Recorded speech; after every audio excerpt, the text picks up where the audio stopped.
New student stays to clean up trash alone on school playground every day until teacher notices.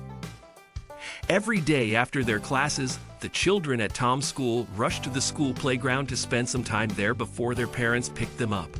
They'd be swinging and hopping around with their friends, playing four squares and other games, while Tom sat alone in one corner. When their parents arrive, the children would leave the playground to go home, while those who stayed near the school walked home. Eventually, everyone would be gone, except Tom. Every day, Tom waited until the playground was empty, after which he cleaned it by picking up trash and disposing of it in waste bins and sweeping the whole play area. One day, Tom's science teacher, Mrs. Peterson, happened to notice him all alone in the playground after school.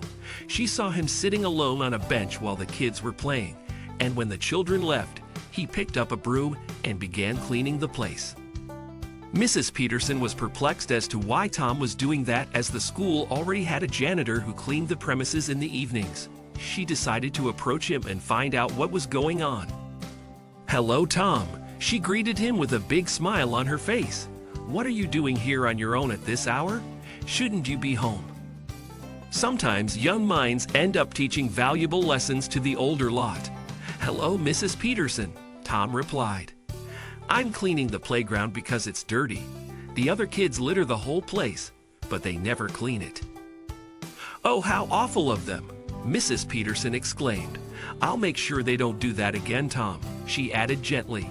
"You are not supposed to clean up after them. We have someone on staff to handle that task. It's late, so you should go home."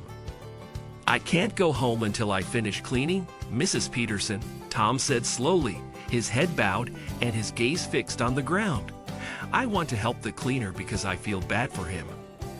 Mrs. Peterson smiled. "Well, Tom, it's nice to help others, but this is a lot of effort for a young man like you. Besides, your parents might be worried by now." Tom shook his head. "My dad's dead. Now it's just my mom at home.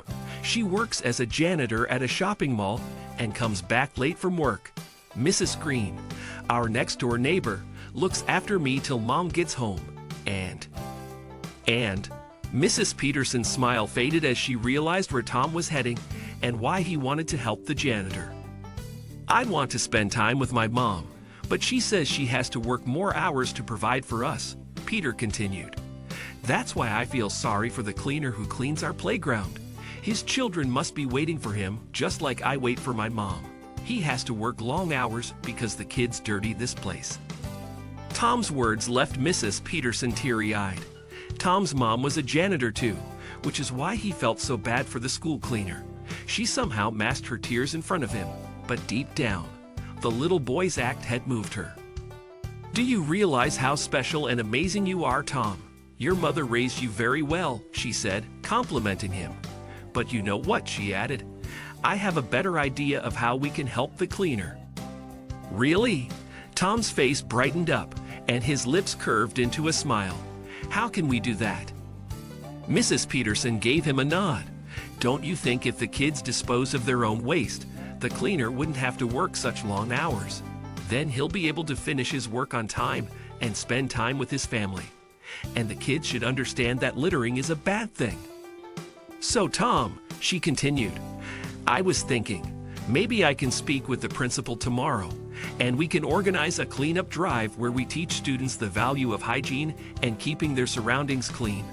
That way, we'd be doing our part while indirectly helping the cleaner." "Wow, that's a wonderful idea, Mrs. Peterson," Tom said happily. "Thank you."